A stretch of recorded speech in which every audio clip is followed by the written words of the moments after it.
Are you surprised that you're still here today? There were only two kinds of people. You were either a jock or you were a gang member. Did you have to get like initiated? Like, is the whole like the beat down, like to get in the gang, is that for real? Edward, what is going on, man? Welcome to the Dad Edge. It's awesome to have you. I'm excited to be here. Thank you. Yeah, man. So you are straight out of Compton, is what Yeah, I understand. absolutely. No joke. They Yeah. ain't like us, right? Isn't that what Kendrick Lamar says? Not like us. So new track. So you and I are also not far off in age. And you said you had a buddy that actually used to do security for Easy E. Is that right? Yeah, Or do do DJ? security and yeah, provides a security detail and do some DJing for him back in the day when he was up and coming. So So crazy, man. That is so crazy. Did you ever did you ever meet any of those guys like growing up there? Because I mean, we're all kind of like not very far off in age. yeah, ran across them because there used to be a skating rink where they would go, so they were up and Yeah. coming. So you Yeah. run across them, but then there were a lot of issues going on with just ethnicities and so forth, Hispanics on, African Americans, and then so there was still a lot of racism back during that time. Really? Okay. I mean, yeah, I'm sure there was. Your background too, like, so you grew up in the streets of Compton. You grew up um, being in gangs and stuff like that. And then I know you made this major turn, but I want to go back just a little bit, like before the gang life and before all that. What did your family look like as far as like how you grew up? And I'd love to even know details around the relationship you have with your own dad. Absolutely. So living at home with my parents. I'm going to say part time because I spent a lot of time with my grandparents who also lived in Compton. So literally about 10 blocks away from where my parents lived. And mom was very present. Mom and dad, and my dad wasn't so present.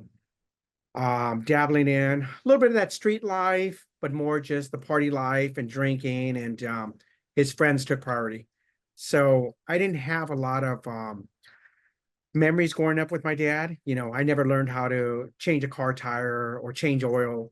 There were some times where we did go on some family trips out of state in his camper. But when I think back to the relationship with my dad, it was really my mom who stepped in and picked up the slack.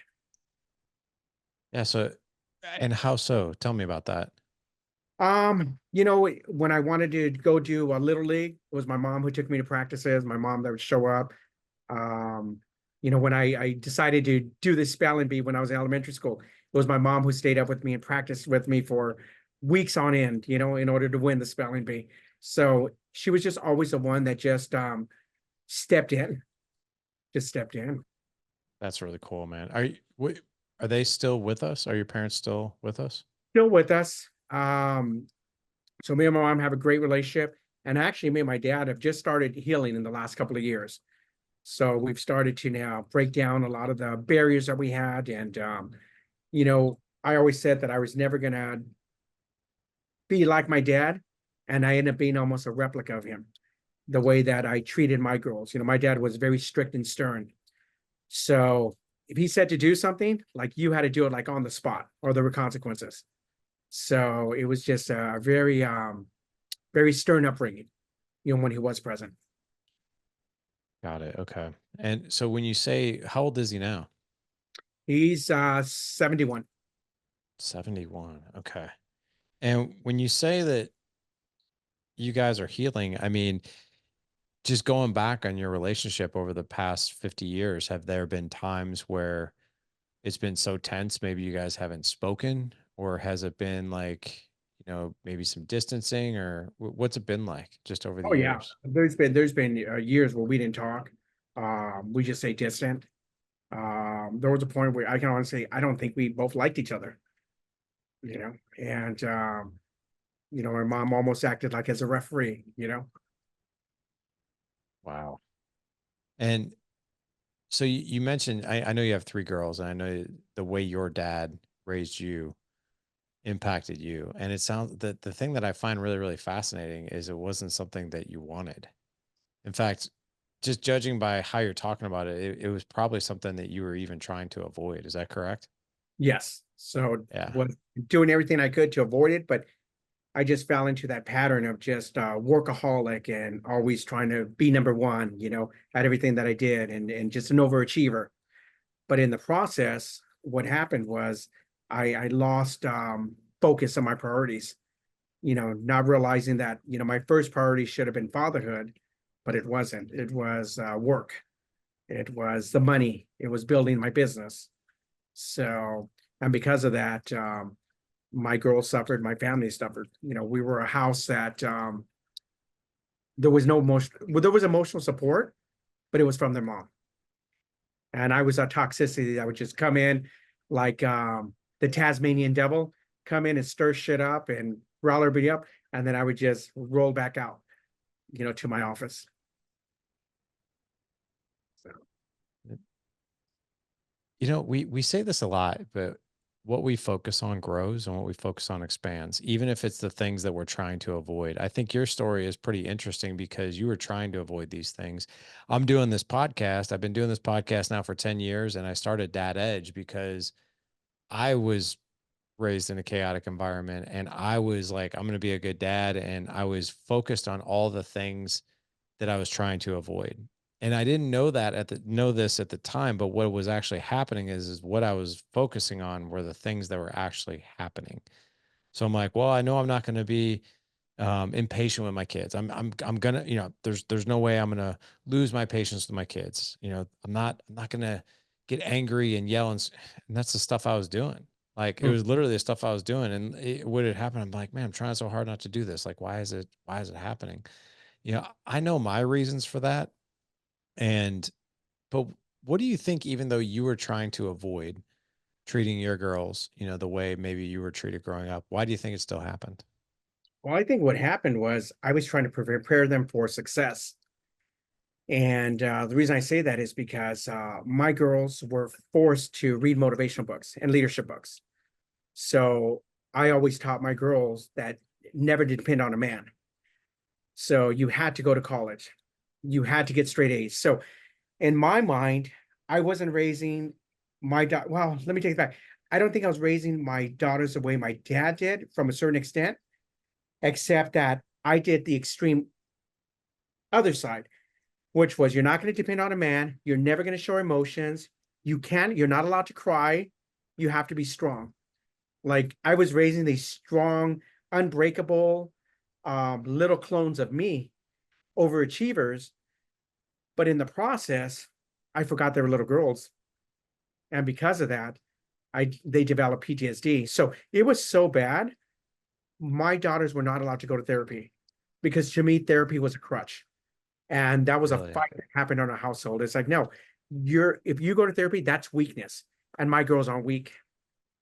You have these thoughts of suicide, then you need to off yourself because you know what? I didn't raise weak girls. This is how extreme my ego was and how much of my masculine I was. And I didn't know that I had a problem. I didn't know that I'm gonna say broken inside, but it was pretty fucked up. Like the way, and it wasn't coming from a place of I wasn't very physical with them because when I said something, it got done. But it's that fear and that terror that I instilled in the household, which was not a safe place to be emotionally. But in my mind, I was doing the right thing. I was protecting them because I wanted them to be strong, independent women and never to be taken advantage of by a man or, as they grew older. So like what was the strategy then as far as like how you were going to raise them? Like how did you approach this? It's that they were going to be all entrepreneurs. They were going to be entrepreneurs. They were just going to be badass, freaking kick-ass girls. Oh, they were in martial arts, so they were in Taekwondo, and so anything I could do so to set them up for success, physically, mentally, emotionally, I thought I was doing. So I put all those things in play. I would box with my girls, like literally, we would put on boxing girls, and I would teach them how to protect themselves, and we would go full bore boxing. So I mean, I don't I do that. I've done that with my kids. I mean, don't get me wrong. We don't live in an environment where like, hey, you can't cry. Like, you need to be tougher than that. But I do think it's really important that the kids know how to protect themselves. Like, I literally taught my 10-year-old how to protect himself, and my wife thought I was a little crazy, but like, I've done martial arts for over a decade, and I'll, I'll never forget. This was like a few months ago. I'm sorry, it was about a month ago. He came home, and there was a kid on his bus that like kept hitting him. And I told him, and my 10-year-old, he's like a peacemaker. He doesn't want to hurt a flea, right? But so like I told him though, I was like, listen, I was like, you need to use your words, right? Are you doing that? He's like, yeah, I keep telling him to stop. And I was like, and what's happening? I was like, he won't stop. I was like, well, then what? He's like, well, I don't know what. I was like, well, I was like, if he doesn't stop and someone physically puts their hands on you, you got to protect yourself. He's like, well, I'll get in trouble. I was like, no, no, no. You might get in trouble at the school. I was like, but let me fight that battle. I was like, but you won't be in trouble here. I was like, you'd be in the worst trouble ever if you were the one bullying somebody, though. I can tell you that much. I was like, that will never fly in this house. However, if you come home hurt, and you're allowing someone to hurt you, that's kind of on you. And I was like, and it's kind of on me. I was like, I'm going to teach you how to protect yourself. So like, we got the gloves on. We did no gloves. Like, I let him punch me in the face. And my wife was like, I can't believe you're letting him punch you in the face. I was like, I'll never forget being in sixth grade. That was the first time I threw a punch, because this one kid just would not leave me alone. Like, he just every day for probably a month or two in recess, this kid would just pummel me. And finally, I just got to the point where I had never thrown a punch. I had no clue how to even do it. And the first punch that I threw, I didn't want to throw it because I was just like, what if this doesn't land? What if I don't hit him? What if I don't hit him hard enough? What if I miss? Like, all those things that you think about, like as a kid, like, I've never done this, and now I have to do it in a critical situation. So I told my wife, I was like, his first punch is not going to be like, I think I might land this. I want him to know how to do it, to feel what it feels like when he actually hits somebody, to know his distance and the whole 9 yards. I don't think that's a bad idea at all. Things like that to teach your kids to protect themselves. But maybe you were going about it a little extreme. Maybe that was it. I was on the extreme side. What's your relationship with the girls now? It's a work in progress. Okay. So my oldest, there was a point where we didn't talk for almost 6 years. I cut her off. And we just started healing in the last 2, 3 years. So we talk every day now on our way to work. And I say that she's the old version of me. And so now there's a lot of conflict because she has that very masculine personality, and and I'm trying to approach it from a different way. So now it's trying to um, unravel this learned behavior that I created. And my middle daughter, we were very close at one time. We're a work in progress, so we've been healing. And then my youngest, who just had a baby, it's a work in progress, So I like to say that we're a family that's in the process of healing. And my youngest daughter just had a baby last year, so we have a grandbaby in the picture now. So I like to think of her as the source of unconditional love that's helping to bring the family back together. I love that, man. That's really cool. And you're married, correct? Yes. How long y'all been married? 22 years. 22 years. That's unreal. What's the secret to 22 years of marriage? Well, the first 18, 19 years was horrible. So I can tell you that we were on the verge of divorce many times. And it's only in the last, I would say honestly, in the last 2 years that we've started the process of healing the relationship. My gosh. So, and she's, like I said, she's stuck around through the worst of the worst. So funny story is we've been together since we're 18. So been together for 33 years. And I put her through the ringer. You can think of anything, I put her through it all, unfortunately. And she stuck by. She was the ride or die. And she stuck by through the ugly, the bad, And now that the good is finally starting to happen, yeah, we'll see where the story goes. What do you think? Like, how did you guys hang on that long? I mean, that's almost 2 decades of a marriage that's in chaos. Like, how did you guys make it work for as long as you did? Without giving up too much her story, she came from a very unstable family, a lot of gang violence and drugs and so forth. So, all she wanted a stable home and kids, stable family. And what she got was chaos, but it was better than what she came from. So I almost think like she stuck it out, almost out of necessity, because there was no other alternative. And just as things only got worse, and then it's only like I said, the last 2 or 3 years that they've started to get better, or Wow, they have man. gotten, not they're starting to, they have gotten a lot better. And just out of curiosity, talk to me about how Edward, let's call him Edward 1.0, right? Okay. Who is before he's been doing all these things that are different now, right? What is Edward 1.0 doing in the marriage versus what you're doing now? What have you done that's different? Um, just having open and transparent conversation, and just starting to create situations to start to spend time together and get to know each other. Date nights, I guess it would be called, or um, and just to see where it goes. So and yeah, I mean, and now, like, I mean, like, give me a feel of it. Like, so, like, scale of 1 to 5, one being like, oh my gosh, this is absolutely terrible. Five being this is the best, our relationship has ever been. Where were you guys at, do you think? Or if you could like just globally zoom out 30,000 feet, this is where we were the first 18 years. This is where we are now. Okay, we were at a 0 to 1. Wow. Yeah. So like, were you all even sleeping in the same bed? Uh, not always, Not not always. not because I wasn't home most of the time. Right. I'm home. And what about now? Now it's in situation because we don't live together. We live at separate places. But we're starting the process of seeing where it goes and connecting. So, Okay, got it.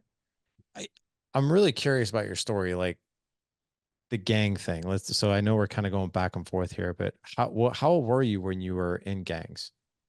so I want to say about 13, 14 is when I started dabbling with it. And I'll tell you the interesting story behind it of how it happened because it's not something I was looking for. We had moved to the San Gabriel Valley, a city called La Puente. And before we moved, we had a short stint in another city in the LA area. And it was in eighth grade. And I started getting bullied like the last 2, 3 months. And even though I had been in martial arts and all this stuff, and I knew I could take this kid, I fucking knew I could take him. But something inside just a fear kicked in and he bullied me. So when my parents bought a house in La Puente on San Gabriel Valley, we ended up moving out there. And the first day I got there, I swore that I was never going to be bullied again. And I just gravitated towards the baddest, guys at the school. And which was, and this was my last year in junior high school. And it was, we moved to an area that unfortunately was going through an explosion of a gang insurgent at that time. And so I just latched onto them, and then that started the chaos over the next couple of years. And even though I knew it wasn't the right thing to do. Okay, remember, I don't have my dad in my life. Um, Mom's trying to be mom and dad, but mom's working 2 jobs, so she's not present as much. And so I'm out there just you know, where I grew up at, going from junior high school to high school, there were only two kinds of people. Okay, when it came to the guys, you were the jock oh, you were a gang member. Okay.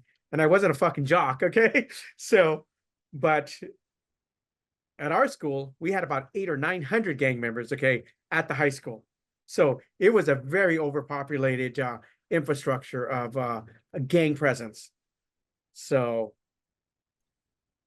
I can only imagine. I can't imagine, to be honest. So do you mind me just asking some questions about this? I'm just curious. Like I know a little bit about gangs, but not a whole lot. But um, did you have to get like initiated? Like, is the whole like the beat down like to get in the gang? Is that for real?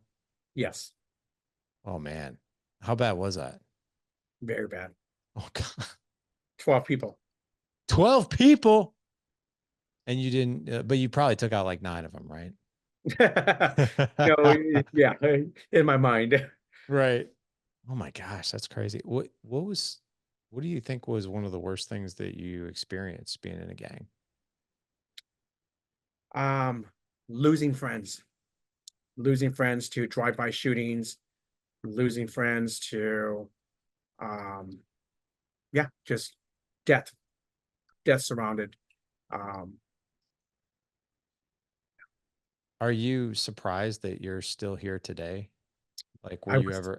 here. Yeah, I wasn't supposed to live past my 16th or 17th birthday.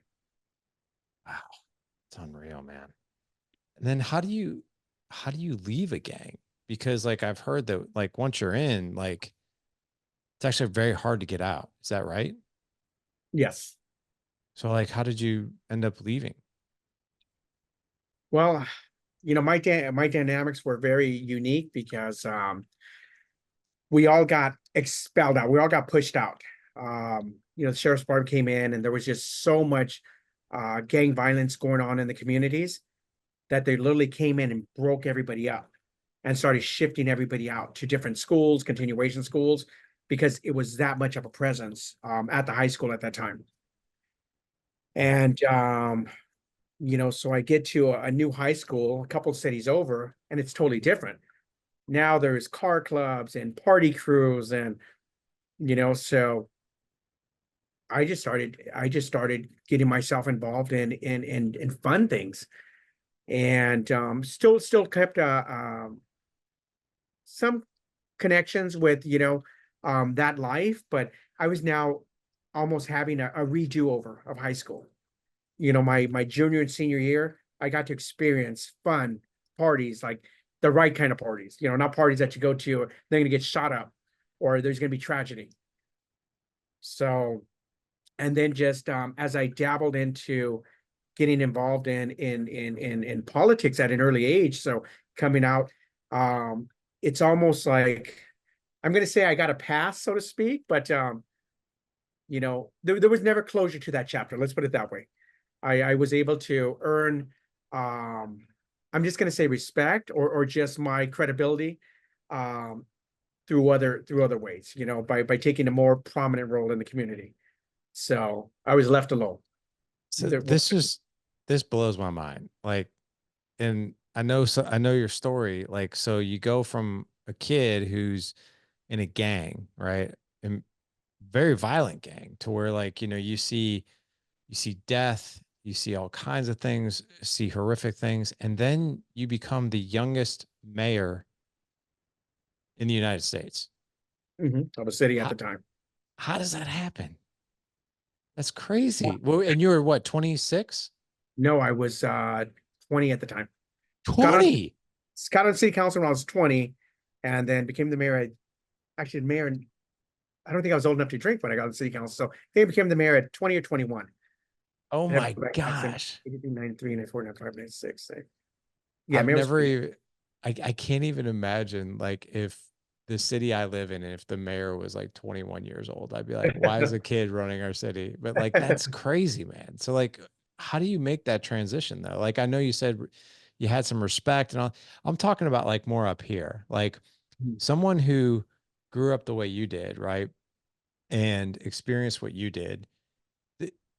We have a tendency to like self-label ourselves as like I'm not going to amount to anything. Like there's no hope for me probably. Like I'm a loser. Like I might not even make it to 25. And then you become the mayor. of your town by the age of 21. So, but there had to be like these crazy, just complete mental shifts in your perception of how you see yourself. Well, the thing was, the unique thing was I started working at 8 years old. Okay. I would go when I lived in Compton, me and all the neighborhood kids, we would jump on a bus at 5 o'clock in the morning on Saturdays and Sundays, and we would go to the Rhodium swap meet in Gardena and go work at the swap meet for $10, $15 a day. So my work ethic has always been very strong. So I was a kid that when Columbia House used to do the order 12 or 15 books for a penny, I ordered motivational books. So, Did you really? oh yeah, Do you remember like do you remember I some of the remember. books that you got? Oh, absolutely. What were Think they? and Grow Rich by Napoleon Hill, Yeah. you Okay. know, Okay. greatest salesman in the world. Um, there used to be a organization called SMC. It was called the Smith something, but it was like a catalog order business out of Chatsworth. I remember being 11, 12 years old and ordering all the stuff, the samples, and going and selling them door to door into my family. So I always had that entrepreneurial spirit, and I was always hustling. In elementary school, I sold candies, or I would go to like the thrift mart and buy like jewelry and sell it. So it wasn't drugs or anything, but it was hustling, candies and jewelry during Valentine's Day and just all kinds of crazy shit. So I always had my own money, you know. Bought all my own DJ equipment by the time I was like 12, 13 years old with my own money. That is This was working for unreal. like $15 on a Saturday and maybe $20 on a Sunday. But then if they were cheap fucking owners, they would deduct money for lunch. So then you'd walk away with like 12 or $13 for the day. Oh my I'm gosh, man. working like 9 or 10 hours, okay, in the sun. So, but that That was is, so when I set into context, I just always had that hustle, that hustle. We didn't grow up, the richest.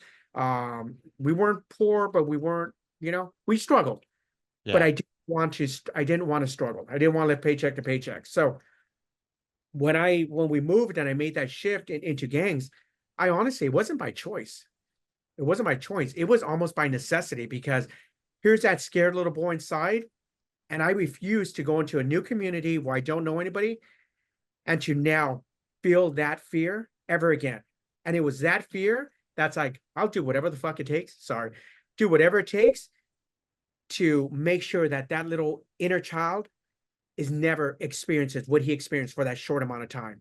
And if it means that I lose my life in the process, I don't care because I never want to be bullied again. And that's where it came from. But I knew it wasn't the right thing to do. And I did my best to distance myself away from, I didn't use drugs. Um, I didn't, I made sure that my involvement was from a distance. Okay. makes More sense. like Yeah. a strategy, more like a visionary. But I didn't want to partake in the the extreme gang violence that happened because I didn't want to put my mom through me having to go to prison.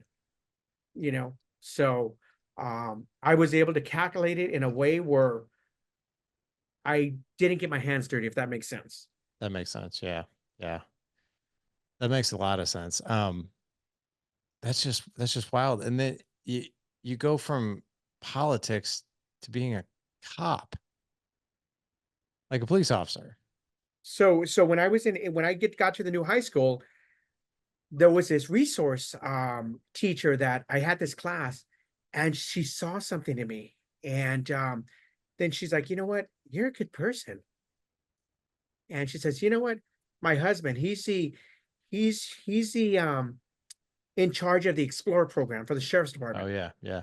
She says, you know what, I said, but like my background. No, I want you to go talk to them. And so then I got into the Explorers with the sheriff's department, and then just jumped right in and did my hustle and started. I don't want to say turn my life around because it never was really unraveled. Just because I associated and hung out with the wrong element, I still knew right from wrong. You know, I still knew, like I said, I wasn't this bad person inside. It was just, I say I was a victim of circumstances. As much as that can be a cop out and people can say that. But if you walked in my shoes and you seen the prevalence of gang violence that happened in our community, um, you were either from or you weren't, and there were consequences. unless, like I said, you were on the sports side, then you're okay. And I didn't want to be a nobody. So I guess I could have been a nobody, but I didn't want that either. Okay. And maybe a nobody would have been the better choice. But, when I look back, it was a part of my journey. So I go into the Explorers, and then I become a cadet, a reserve police officer for LAPD, and that starts my journey into law enforcement. So so Did now I'm you doing this. I'm dabbling I'm in politics at the same time. I'm running different businesses. So um yeah, it's getting ready for my next role in politics. So it was a busy time. that reminds me of like if you came from gangs, right? You're on one side of the law, I think, when you're in a gang, right? And then if you're a police officer, well, now you're on the other side of the law. Mhm. What was it like? You got to experience something that I think God only knows how small the percentage is in the world, but like, being in a gang where there's a lot of crime, there's a lot of wrongdoing, a lot of things that happen, and then going into law enforcement, like that's a huge shift as well. I'm just curious, like how were you more compassionate when it came to some of the people that you It had to take into custody, or were it, you it like gave me less patient? it gave me empathy. I'm sure it It did. gave me empathy that a lot of these kids were just victim of their circumstances, victim of their surroundings. A lot of when you really broke it down and you pulled them away from their clique and you really got to know them, they were just scared little boys and girls. Was there a lot of girls in gangs? There were, there Really? were, yeah, yeah. Okay. And they just lacked that structure of family. This was their family, you know. And Do, unfortunately, you get sucked into, you know, the consequences of it. yeah. I was fortunate enough that I want to say I had a good enough head on my shoulder that, like I said, I never dealt with marijuana. I never touched drugs because I had this addictive personality. So I knew no. So I stayed away from all that. And because of that, that was a big part of why I was able to stay clean and not get sucked in further. Good for you, man. That's awesome. So, police officer, then you're a police officer for how many years? 10 years. 10 years. Then you get into real Part-time estate. police officer. I'm Yeah. dabbling with the school police too. So I'm like, Wow. so And working then for school district also as a school police officer. So wow, school district police officer. So that's unreal. That is just absolutely unreal. Yeah. And now you're running a podcast and you're helping dads out there. So did this come out of the inspiration of, I mean, you come across to me as someone who's brand new to this healing journey. I wouldn't say brand new, like what, 4 years into it? 4 years of my journey. Yes. Yeah. And yeah, I remember being 4 years into this journey with, Dad Edge. Mine started back in 2012. And I remember just like some of the revelations that I had, in this, like, oh my gosh, like one of the biggest revelations was like, oh wait, so I'm a mess and I'm not alone. Like actually it's Brad, Mike, and John and my best friends who tell me everything's fine. Like they ain't so fine. Like I always thought I was like the rookie who lost one when it came to fatherhood, but it turns out we're the majority, not the minority. But like I think that was one of the really cool revealing things, that I learned in the process. But I'm so curious out of the past 4 years with this healing journey that you've had, you're healing relationships with your three daughters, with your wife, probably even with yourself, with your dad. What has emerged for you over the past 4 years that's been like just absolutely eye opening for you? Probably the biggest thing is I had to learn to love myself. I had to learn to love myself, and I had to start the process of healing that inner child inside. And that's something I talk a lot about on my podcast, on my platform, is the only way to heal men is by going back and healing the inner child. It's going back to those trauma points, going back to those situations and scenarios and dealing with them one at a time. And That's what I've been doing. Bringing closure. Eh, Give me some detail around that. So bringing closure around what and healing what? What's on the other side? What's been on the other side of this? It could just be, my mom telling me, no, no, don't take that risk. You're gonna fail. Okay, so when I was 9 or 10 years old, and then now that sticks with me. So now I have this fear that I'm afraid to go out and try new things because of fear of failure. It's going back and dealing with that head on. It's having a teacher in school tell me, you're not going to amount to nothing. You're just a piece of fucking trash. You're just a little fucking gang member. You're going to go and die anyway. So why do you even come to class?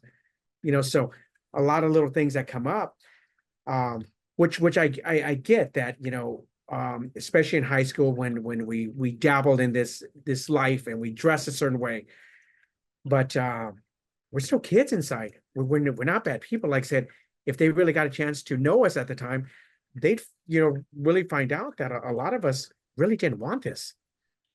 But then that negativity that comes with it, being labeled in that category.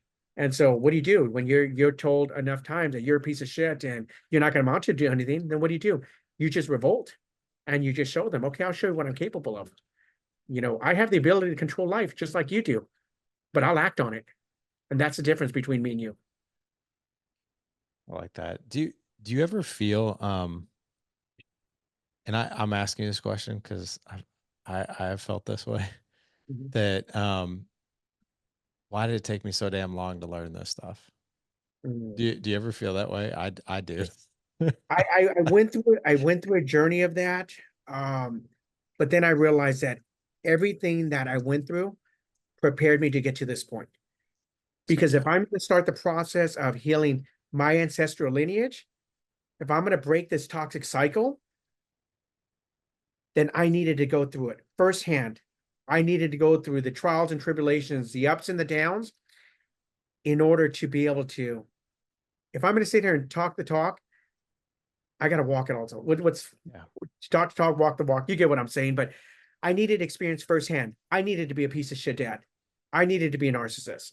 Okay. Now, yeah, if I could go back and turn it back and do it all over again, I wouldn't. You know why? Because it got me to this point where now I'm starting the process of healing not only my girls, but my future grandchildren and their grandchildren. So if I'm the martyr and I had to put my kids through that, and I'm sorry that they went through it, but it stops with me. It stops with Oh me. man, I love that.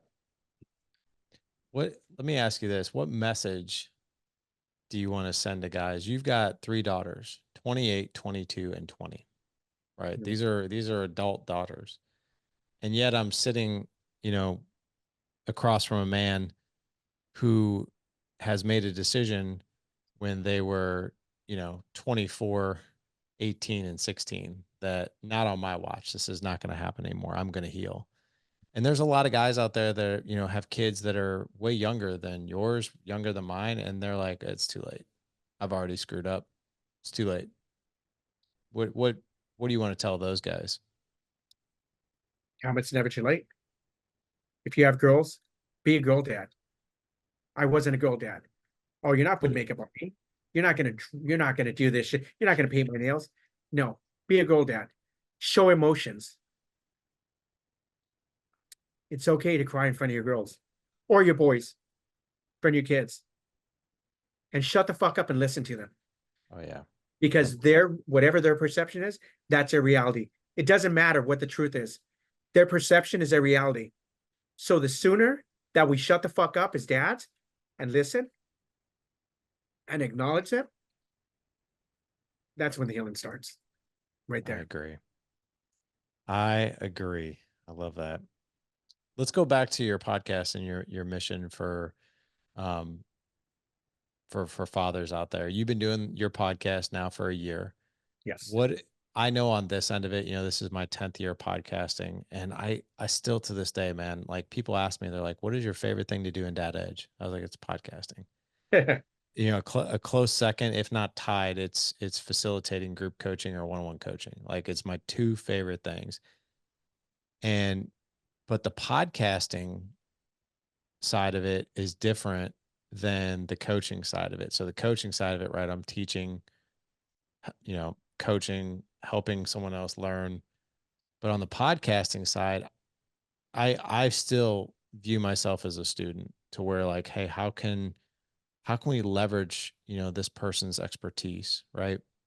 And I know with the podcast, I have learned so much in 1,200 plus episodes. Like I'm just like, oh my gosh, I can't even imagine life without this knowledge now. But for you, you've been doing this for a year. I would love for you to just share what are some amazing lessons that you've learned over the past year just by doing the podcast. Wow.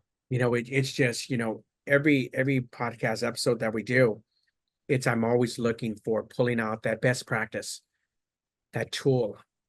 And it's called Fatherhood Voices. And it's called Fatherhood Voices because I'm just a facilitator. It's not my story, it's their story. And every episode, I just want them to share what worked or what didn't work. So I want to bring on extreme narcissists. I want to bring on gang members. I want to bring on, we have people coming on that were on um, on death row, and now they were pardoned by the governor.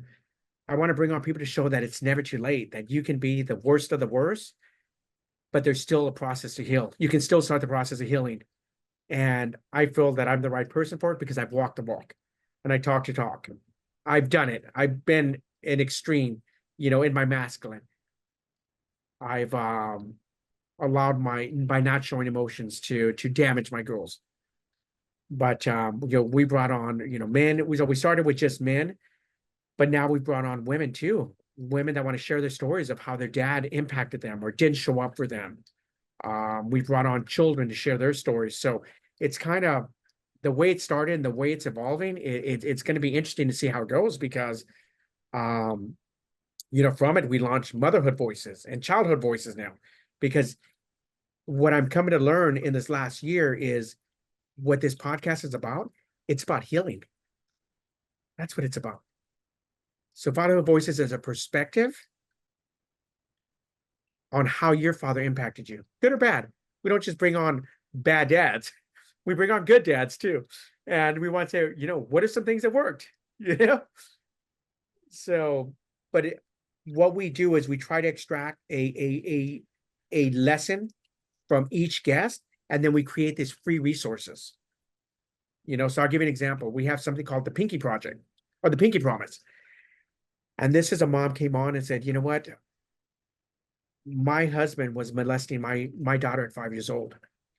And I knew something was wrong. And I separated and divorced him. But my daughter wouldn't tell me what was going on. And I struggled to find out how I know something's wrong. She doesn't want to go with him. So she came up with this idea. She said, you know what? We're going to do what's called the Pinky Promise.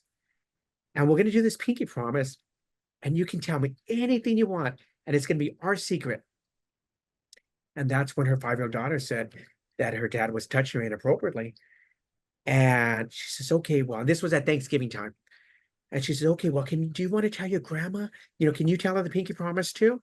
And then, so she told her grandma, and then grandma started the process of calling the authorities and so forth.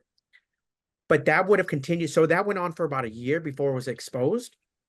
But how she got this idea in her mind to just come up with this Pinky Promise all of a sudden. So we grabbed that because I pushed her. I says, how did you find out?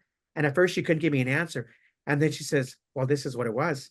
So we turned that into this PDF on how to create this whole Pinky Promise with your children so they can come to you and tell you anything and you don't break it. And she didn't break her promise. Grandma did, but she's never broken her Pinky Promise. So that's one of the tools we pulled out. We pulled out the Asylum Project where another guest talked about how their parents would sit them down once every 3 months and they could tell them anything they wanted and there would be no consequences. It was called an asylum. And they could say, I snuck out the house, I experimented with drugs. Now they might get, a little bit of coaching and counseling and maybe a little, a talk, but there would be no consequences. So what I enjoy out of it is finding that best practice to be able to turn into a free resource. and to offer these different tools, because I would have loved to have used the Pinky Promise. I would have loved to use the Silent Project. I would like there's all these different tools, that guests are just sharing. It's like, holy shit, we got to capture this. What about the guests that they struggled when they lost their grandfather, and then nobody was there for them because they were too busy in their emotions and what they went through. So this is what this podcast is evolving to. It's evolving to a site of resources that people can go to and they can learn. Well, maybe this isn't for me, but what about this? What about the child that's struggling with someone what about, it's funny because we have a bigger audience of women than we do men, believe it or not. And a lot of the women, so we have right now, I think it's 52% women that follow us. And the biggest audience, believe it, is women that are dealing with narcissists or piece of shit baby daddies, and they don't know how to maneuver through. So we didn't start it this way. We didn't create it this way, but this is what's come from it. That is brilliant. I'm sitting here thinking like 1,200 episodes. I could have 1,200 like free lead magnets right now. Yeah. free, free resources, for the guys. I'm sitting here thinking like, oh my gosh, that is really, really amazing. I love the idea of the pinky promise. I love the idea of the asylum too.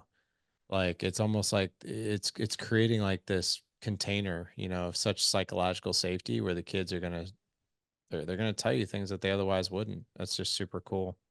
Well, man, I couldn't think of anybody better to be leading this charge than you. This is really, really awesome.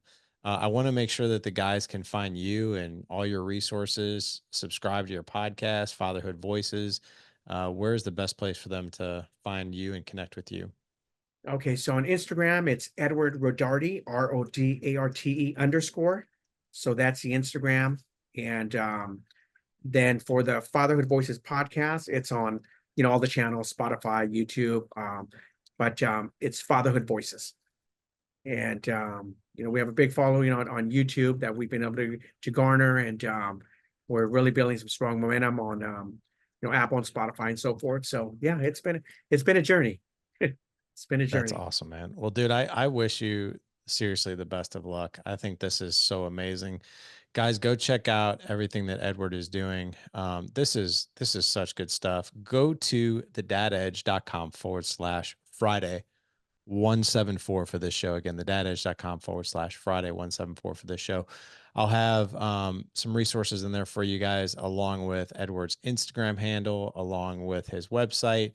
Go check out a few of these resources that he's talking about. Obviously, they are absolutely gold. So, Edward, thank you so much for coming on today, man. This was so much fun. It's so amazing to talk to you. I wish you nothing but the best of luck, not only in your podcast journey, but man, your healing journey with your three girls, with your wife, with your dad.